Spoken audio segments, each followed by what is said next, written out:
y a un service à Air France qui a été structuré il y a à peu près une dizaine d'années, qui s'appelle le Centre Anti-Stress, et qui répond depuis 20 ans à une problématique qui est que certains de nos passagers, de nos clients, souffrent de stress aéronautique, d'aérophobie, que ce soit avant le vol, pendant, après, en prévision du retour. La personne qui souffre de difficultés avec l'avion et qui veut régler ses problèmes et qui s'adresse à nous, va commencer par remplir un questionnaire qui va lui permettre d'identifier ses peurs, de mettre des mots là-dessus, de pouvoir en parler, de s'apercevoir quelquefois qu'il y a un lien entre l'avion et d'autres situations, type enfermement ou résonance affective par rapport à la perte d'un proche, la naissance d'un enfant, etc. Ça se passe au centre de formation des pilotes, où symboliquement la personne va être accueillie par un personnel de cabine, hôtesse, steward, en uniforme, pour être le plus près possible de la symbolique du vol. Et puis le petit groupe va se constituer, on accueille généralement des séances de 2-3 personnes, donc on est vraiment en petit comité. Le premier intervenant sera un spécialiste en gestion du stress, où on va aborder les aspects scientifiques, théoriques et très pratiques du stress, loin des croyances, des idées reçues.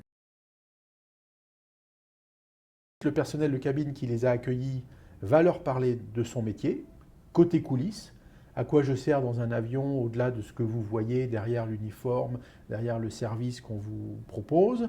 Donc on insiste sur les aspects de sécurité de sauvetage, de secourisme, pour faire comprendre à la personne qui vient nous voir à quel point et sur quoi elle peut s'appuyer en s'adressant à tel ou tel en avion. Lui aussi, en uniforme, vient pour faire une initiation à l'aéronautique. Ça va durer presque 2 heures. Pourquoi ça vole, comment ça vole. Un fil rouge à suivre en essayant de s'adapter plus ou moins aux problématiques du jour.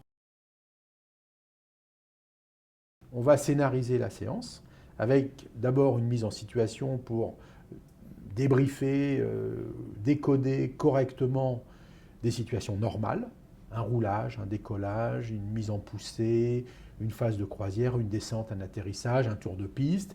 Et puis petit à petit, on va complexifier le scénario en simulant des situations plus ou moins critiques, que ce soit des turbulences fortes, que ce soit des atterrissages dans le brouillard, que ce soit une panne moteur. Et la journée se termine par un débriefing qui dure une demi-heure, où là on exprime un petit peu le ressenti de chacun, et où on propose un certain nombre d'outils pour envisager la suite. Un exercice de sophrologie pour vraiment capitaliser sur tout ce en quoi la journée a été bénéfique pour nous.